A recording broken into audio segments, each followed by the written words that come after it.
우리가 훈련을 받고 이 배워서 훈련을 하게 되면서 하나님을 계속해서 노래하게 될 때 그것이 우리의 삶의 방식이 되고 또 삶의 습관이 되고 삶의 모습이 된다는 것이에요. 이렇게 살펴볼 하나님 말씀은요, 시편 73편입니다. 이 아삽의 시를 또 이제 접하게 되는데요. 이 아삽은 이 레위 지파의 후손으로서 그 찬양 대장의 그 일을 했던 하나님께서 놀랍게 그를 사용하신 것을 확인하게 되었는데, 우리 역대상 25장에 있는 말씀을 오늘 좀 보도록 하겠습니다. 역대상 25장 말씀드린 대로 1절에 다윗이 군대 장관들로 더불어 아삽과 헤만과 여두둔의 자손 중에서 구별하여 섬기게 하되 수금과 비파와 재금을 잡아 신령한 노래를 하게 하였으니 그 직무대로 일하는 자의 수요가 이러하니라. 그래서 여기 아삽은 다윗이 특별히 군대 장관들로 더불어 거의 이 나라를 지키는 그 수준으로, 무슨 얘기인지 아시겠습니까, 여러분? 국력을 증강시키기 위해서 군대 장관들을 세웠고 또 다윗의 때 늘 전쟁에 승리했어요. 우리가 지난 시간들 통해서 많이 살펴봤습니다. 근데 다윗은 그건 못지않게, 그리고 어쩌면 그거보다 더 높은 그 수위에, 높은 그 레벨에, 그리고 그가 좀 더 관심을 가지고 더욱더 마음을 모았던 그것이 바로 하나님을 찬양하는 일이었다 이것입니다. 그것도 그냥 뭐 찬양하는 게 아니라 특별히 사람들을 구별해 가지고 섬기게 하고 수금과 비파와 재금을 잡아서 신령한 노래를 하게 했다 그랬어요. 그렇죠? 이것은 다윗이 정말 무엇에 집중했는지, 어디에 더 많은 노력과 또 신경을 썼는지를 여기 성경에 분명히 보여주고 있는 것입니다.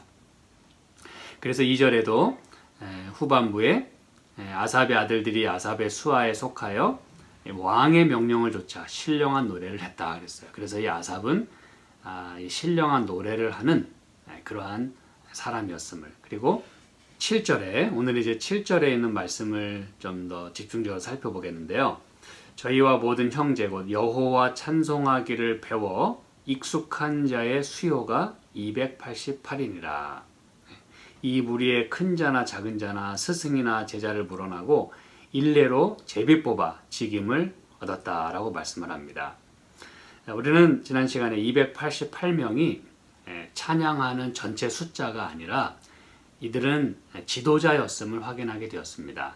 그리고 이들을 중심으로 이제 쭉 찬양하는 사람들의 이름이 여기 이제 뒷부분에 계속해서 나오는 것이에요. 그럼 여러분, 찬송하기를 배워서 익숙한 자의 숫자가 288명이었다 그랬습니다. 여러분, 우리는 많은 경우에 하나님을 찬송하는 것이 그냥 흘러나오는 대로 그냥 또 즉각 그렇죠? 또 찬송하게 되면 하고 그렇지 않으면 안 하고, 이런 의미로 이제 찬송에 대해서 생각하기가 아주 쉽습니다. 그렇죠? 찬송이 나오면 나오는 거고 또 안 나오면 안 하는 것이에요. 좋은 일 생기면 또 흥얼거리고 또 그렇지 않으면 얼굴이 이렇게 찌푸러지고 한숨만 나옵니다. 근데 여러분, 오늘 이 역대상 25장 7절, 다시 말하면 아삽의 그 위치와 또 역할, 그의 그 모든 삶의 모습 가운데 여호와 찬송하기를 배워서 익숙한 자들이 여기 나온다고 하는 것은 여러분, 오늘 우리에게 굉장히 많은 것들을 시사해 줍니다. 그리고 우리가 어떠한 마음가짐으로 하나님을 찬양해야 할 것인가를 여기 보여주고 있어요. 여러분, 여호와 찬송하기를 배워서 익숙했다 그랬어요. 저와 여러분은 얼마나 많이 이 찬송하는 것을 배우고 또 익숙하게 하고 있습니까? 많은 경우에 우리는 하루 종일 내가 얼마만큼 찬송을 했는지를 한번 생각해 보신다면 어그머니나 생각해 보니까 한 번도 입으로 찬송한 적이 없어요. 아유, 참 우리가 그런 생각을 할 때가 있습니다. 그렇죠? 그리고 오늘도 한번 이렇게 생각해 보시기 바랍니다. 내가 하루 종일 내 입으로 나오는 많은 말들과 또 이 소리들이 있을 텐데 나는 과연 내 입에서 정말 하나님을 찬양하는 그 노래가 나왔는가 한번 곰곰이 생각해 보신다면 오늘 이 말씀이 오늘 우리에게 주는 그 의미가 남다를 것이라고 생각을 합니다. 여러분, 찬송은 그냥 나오면 나오고 안 나오면 안 나오는 그런 게 아니라 배워야 한다 그랬어요. 찬송하기를 배워. 그리고 그것을 익숙하게 해야 된다 그랬습니다, 여러분. 그래서 어떤 형태로든 우리는 이 찬송을 많이 배워야 돼요.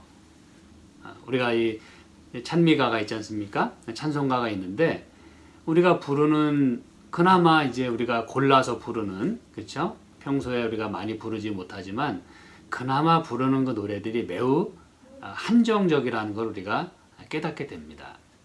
매우 이렇게 제한되어 있어요. 또 우리가 부르는 것만 불러요. 그렇죠? 그리고 또 이제 새로운 것들을 배울 만한 또 시간이 참 아이러니하죠. 그렇죠? 새로운 찬송들을 그 배울 만한 또 시간이 마땅치 않아요. 참 부족해요. 말이 안 되는 말이지만 아무튼 현실이 그렇습니다. 근데 오늘 이 아삽의 경우, 그렇죠? 우리가 이제 아삽의 시를 계속해서 살펴보게 되는데 이 아삽이 어떠한 사람이었고 어떠한 그 직무를 맡았는지를 우리가 깊이 이해할 필요가 있다는 것입니다. 그는 그 형제 그리고 자손들 그들이 어떠한 사람들이었는가 하면 여호와 찬송하기를 배워서 익숙했다 그랬어요.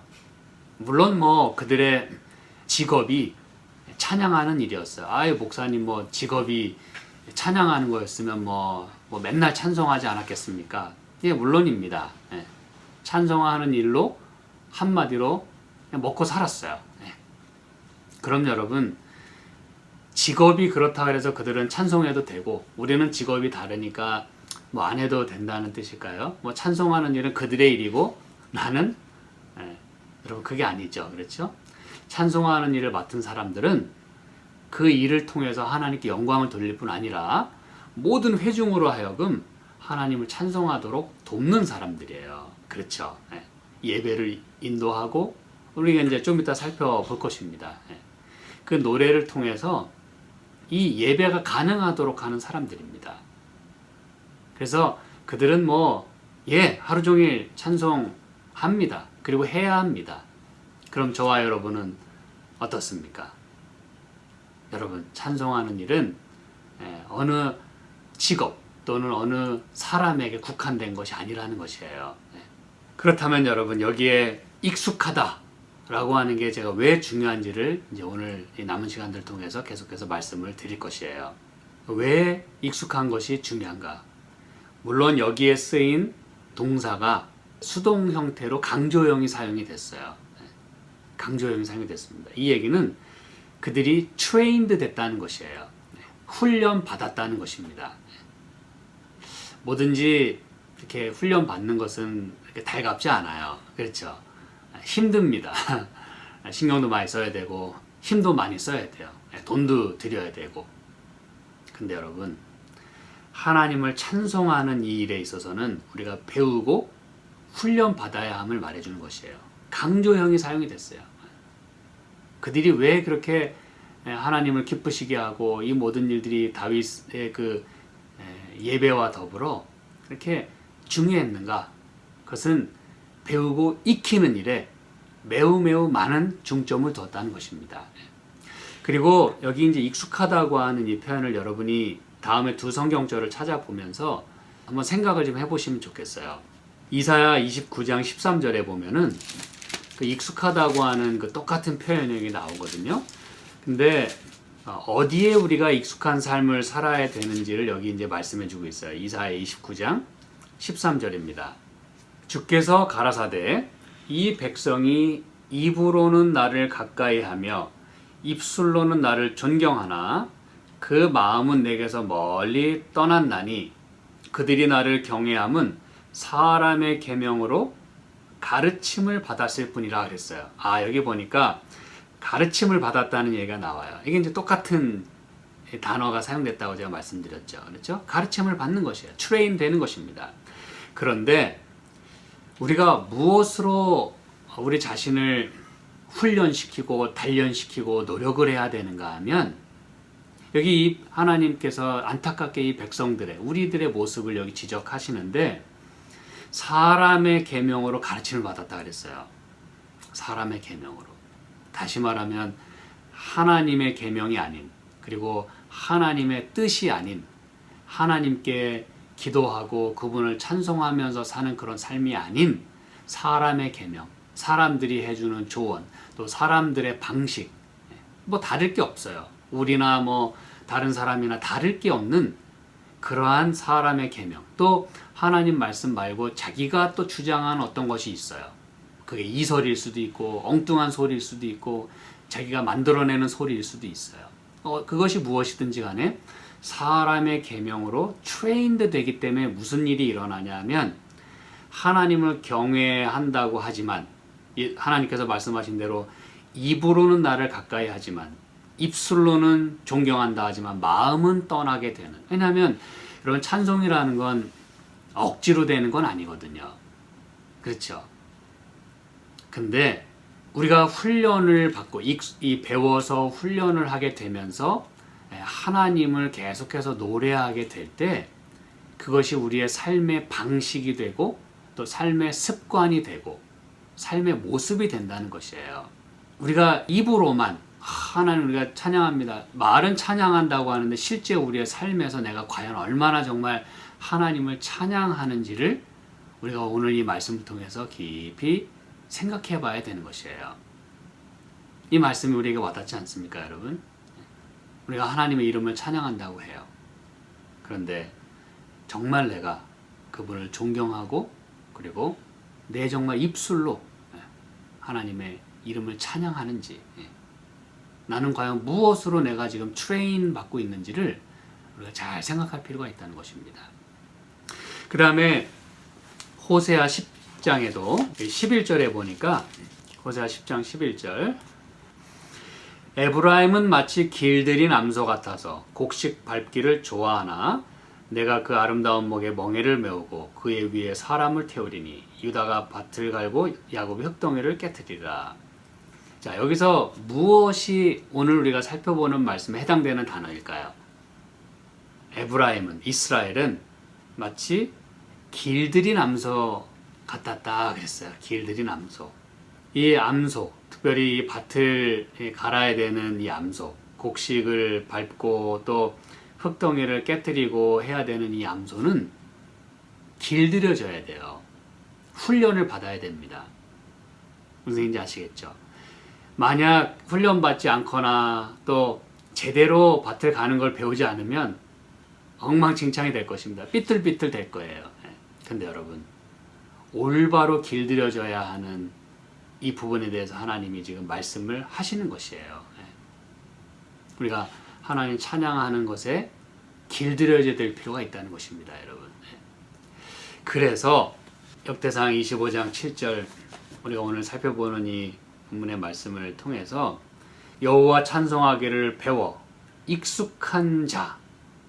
이것이 오늘 우리에게 정말 굉장히 중요한 부분임을 오늘 저희가 말씀을 나누고 있는 것입니다. 아삽은 그러했다는 것이에요. 그리고 그가 지금 이 시편에 있는 말씀들을 기록하고 있는 것입니다. 여러분, 또 하나 살펴볼 것은 이 아삽의 경우는 참 대대손손, 이 자자손손 이 찬양하는 일을 했다는 것입니다. 목사님, 물론 뭐 그 집하고 그 자손이니까 당연히 그러하지 않았겠습니까? 근데 여러분, 아버지가 노래를 잘하고 아버지가 노래를 많이 했다 그래서 자녀가 노래를 잘하고 노래를 많이 한다는 보장은 없습니다, 여러분. 이게 뭘 말해주느냐? 이 아삽의 경우는요, 우리가 이제 첫째 시간에도 살펴봤습니다만 다윗이 법궤를 운송하면서 하나님을 찬양할 때 그때 그는 조직적으로 하나님을 찬양할 수 있도록 사람들을 구별했다 그랬어요. 그렇죠? 그래서 이 다윗 때부터 그들은 이제 구별함을 받고 선택을 받아서 이렇게 하나님을 찬양하는 일을 시작했어요. 참 잘한 일입니다. 그런데 이 일이 그때 다시 말하면 아삽의 때, 다윗의 때로만 끝난 것이 아니라 여러분 잘 들으시기 바랍니다. 이게 이제 느헤미야서에 보면은 이런 말씀이 있어요. 우리 느헤미야서를 좀 보도록 하겠습니다. 느헤미야 7장 44절. 노래하는 자들은 아삽 자손이 148명이요 그랬어요. 그러면서 이제 계속해서 직무를 맡은 사람들의 그 명단이 또 쫙 여기 소개가 됩니다. 여러분 우리는 여러 달 전에 이 느헤미야서, 에스라 느헤미야서를 공부하면서 이런 명단이 쭉 등장하는 이유가 무엇인지를 우리는 그때 다 연구를 했었어요. 그렇죠?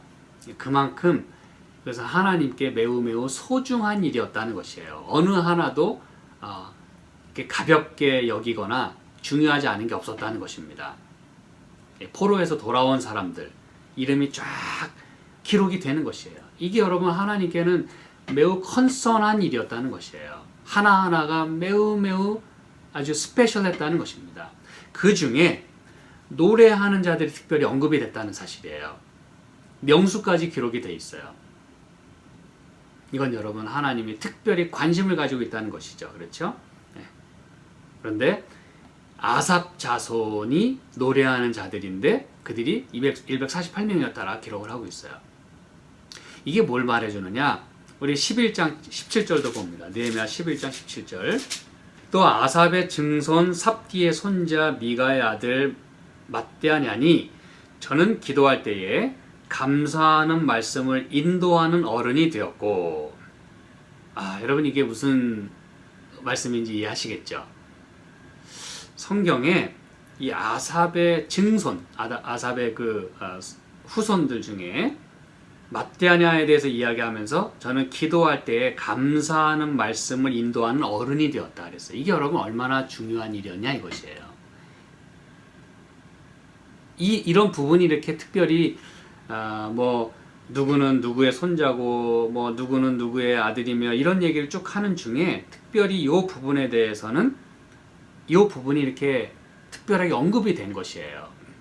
맏대하냐의 경우는 그냥 이름이 넘어갈 수도 있지만 그는 아삽의 증손인데 기도할 때 감사하는 말씀을 인도하는 어른이 되었다. 그래서 여러분 이 아삽의 증손 가운데에서도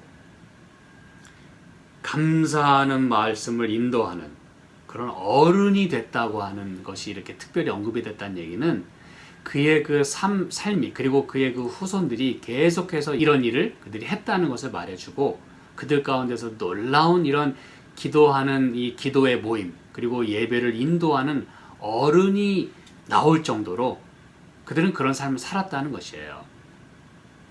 그리고 하나 더 말씀 살펴보면 12장 느헤미야 12장 46절을 봅니다.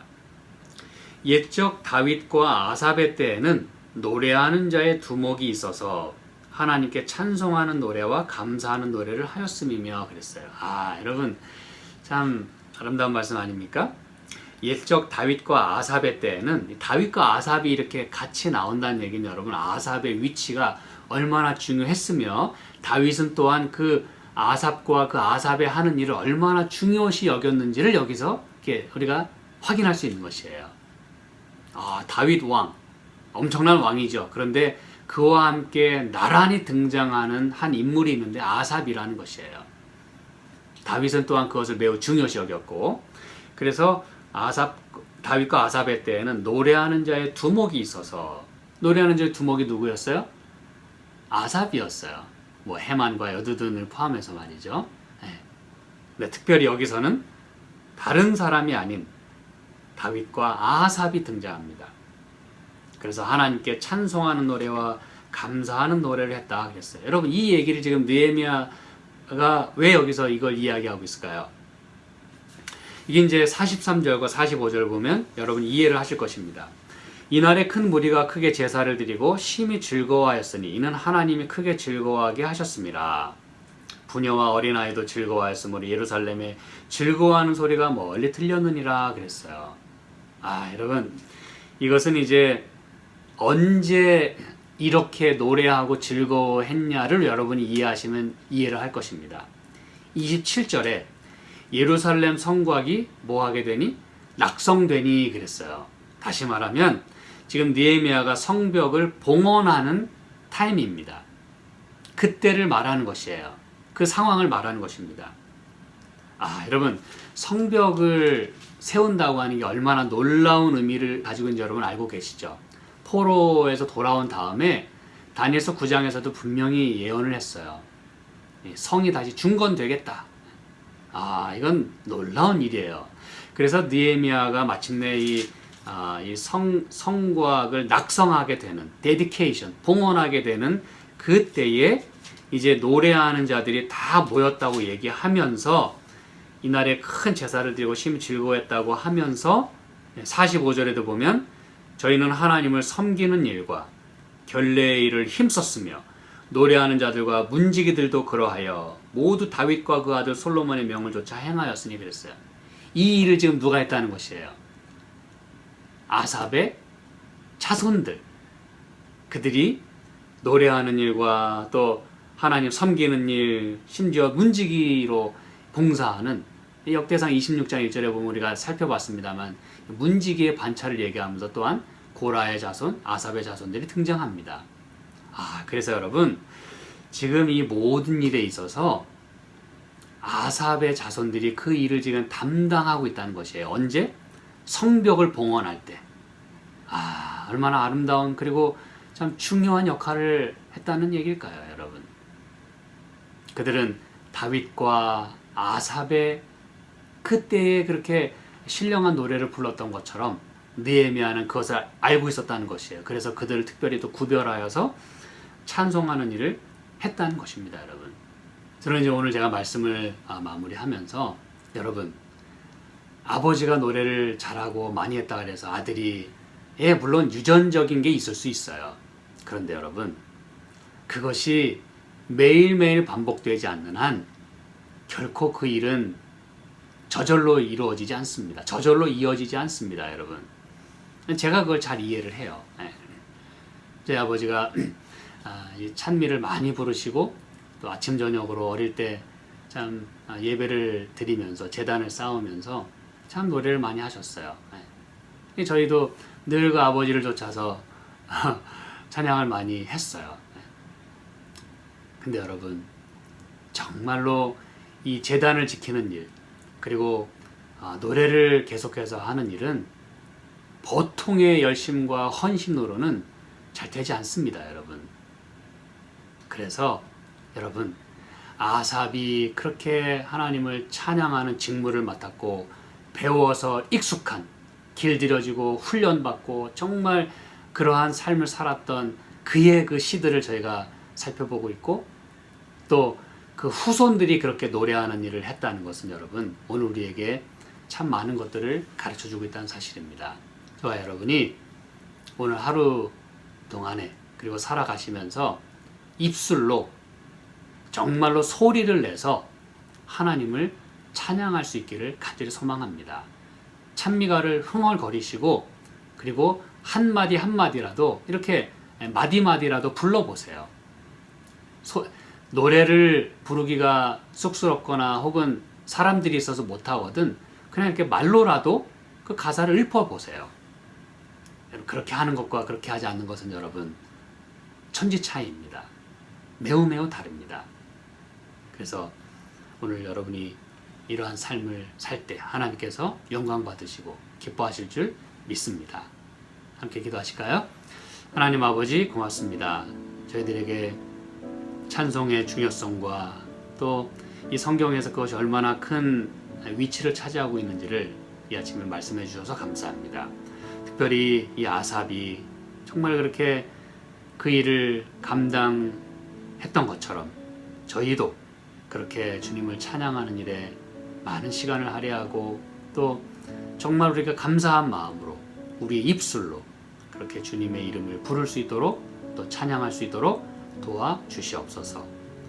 모든 상황이 즐거워서가 아니라 잘 돼서가 아니라 오히려 그때 주님을 찬송할 수 있는 저희의 삶이 되기를 간절히 소망하며 눈 덮인 이 모든 대지를 바라보고 또 길을 다니면서 저희가 안전할 수 있게 해주시고 또 하얀 그런 주님의 덮어주시는 의를 저희가 생각하는 그런 하루가 되도록 도와주시옵소서. 예수님의 이름으로 기도합니다. 아멘.